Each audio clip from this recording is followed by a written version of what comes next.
ನಮಸ್ಕಾರ. ನಾನು ಅಡ್ವೊಕೇಟ್ ಹೇಬಿ ಕಡಪಟ್ಟೆ. ಈಗ ತೆಗೆದುಕೊಂಡಿರ್ತಕ್ಕಂಥ ವಿಷಯ ಯಾವುದು ಅಂತಂದ್ರೆ AIB ಎಕ್ಸಾಮ್ಗಳಿಗೆ ಸಂಬಂಧಿಸಿದ ಕ್ವಶನ್ಸು, APP ಎಕ್ಸಾಮ್ಗಳಿಗೆ ಸಂಬಂಧಿಸಿದ ಕ್ವಶನ್ಸು, ಜಡ್ಜ್ ಎಕ್ಸಾಮ್ಗಳಿಗೆ ಸಂಬಂಧಿಸಿದ ಕ್ವಶನ್ಸು, ಸಿವಿಲ್ ಪ್ರಕ್ರಿಯಾ ಸಂಹಿತೆಯಲ್ಲಿ ಯಾವ ರೀತಿ ಕೇಳಿರ್ತಾರೆ ಅನ್ನೋದ್ರ ಬಗ್ಗೆ ಈಗ ನಾವು ನೋಡೋಣ. ಇದು ಎಷ್ಟನೇ ಭಾಗ ಅಂತಂದ್ರೆ 24ನೇ ಭಾಗ. ಇದರಲ್ಲಿ 116ರಿಂದ 120ರವರೆಗೂ ಕ್ವಶನ್ಸ್ ಇರ್ತಾವೆ. ಹಾಗಾದ್ರೆ 116ನೇ ಕ್ವಶನ್ ಏನ್ ಹೇಳ್ತದ ಅಂತಂದ್ರೆ ಕಮಿಷನರ್ನ ಅಧಿಕಾರಗಳು ಯಾವ್ಯಾವು ಅಂತ ಪ್ರಶ್ನೆ ಇದೆ.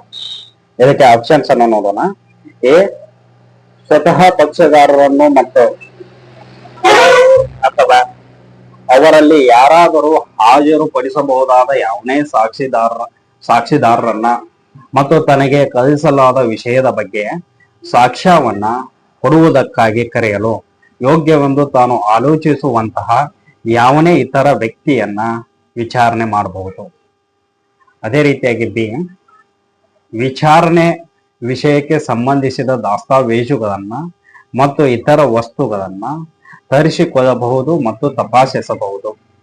ಸಿ, ಆದೇಶದಲ್ಲಿ ನಮೂದಿಸಿದ ಯಾವುದೇ ಭೂಮಿ ಅಥವಾ ಕಟ್ಟಡದ ಮೇಲೆ ಅಥವಾ ಒಳಗೆ ಯಾವುದೇ ಯುಕ್ತ ಕಾಲದಲ್ಲಿ ಪ್ರವೇಶಿಸಬಹುದು. ಡಿ, ಮೇಲ್ನವು ಎಲ್ಲವೂ. ಅಂದ್ರೆ ಇದಕ್ಕೆ ಸರಿಯಾದ ಉತ್ತರ ಡಿ, ಮೇಲ್ನವು ಎಲ್ಲವೂ.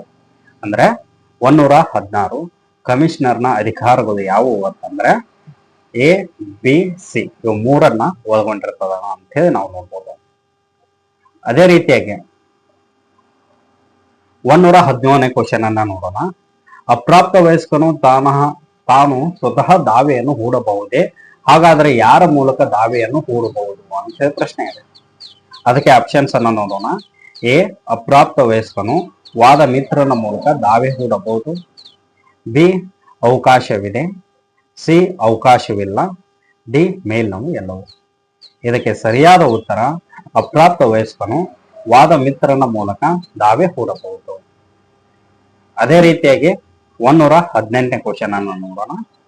ದಾವೆಯಲ್ಲಿ ಅಪ್ರಾಪ್ತ ವಯಸ್ಕ ಪ್ರತಿವಾದಿಗೆ ನ್ಯಾಯಾಲಯವು CPC ಕ್ರಮಾದೇಶ 32 ನಿಯಮ 3ರ ಪ್ರಕಾರ ಪಾಲಕನನ್ನು ನೇಮಿಸುತ್ತದೆ.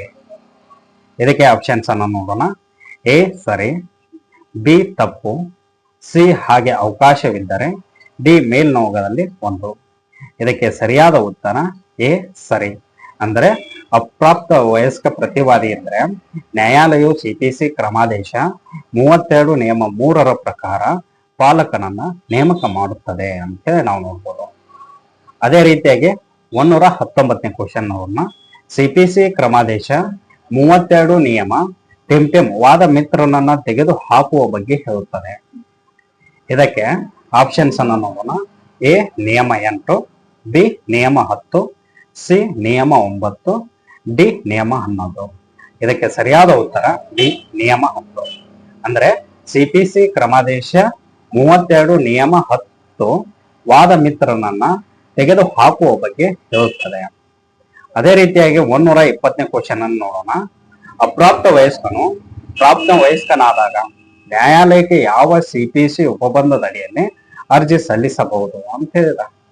ಇದಕ್ಕೆ ಆಪ್ಷನ್ಸ್ ಅನ್ನು ನೋಡೋಣ. ಕ್ರಮಾದೇಶ 32 ನಿಯಮ 12, ಕ್ರಮಾದೇಶ 32 ನಿಯಮ 13, ಕ್ರಮಾದೇಶ 32 ನಿಯಮ 14, ಮೇಲಿನ ಎಲ್ಲವೂ. ಇದಕ್ಕೆ ಸರಿಯಾದ ಉತ್ತರ ಎ, ಕ್ರಮಾದೇಶ 32 ನಿಯಮ 12.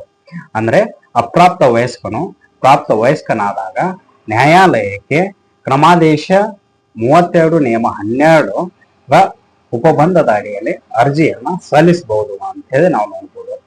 ಇದೇ ರೀತಿಯಾಗಿ ನಾನು ಕಾನೂನಿಗೆ ಸಂಬಂಧಿಸಿದ ವಿಡಿಯೋಗಳನ್ನು ಮಾಡ್ತಾ ಇರ್ತೀನಿ. ಆದ ಕಾರಣ ಎಲ್ಲರೂ ಸಬ್ಸ್ಕ್ರೈಬ್ ಮಾಡಿ ಹಾಗೂ ಯಾರಿಗೆ ಅವಶ್ಯಕತೆ ಇದೆಯೋ ಅವರಿಗೆ ಶೇರ್ ಮಾಡಿ. ಧನ್ಯವಾದಗಳು.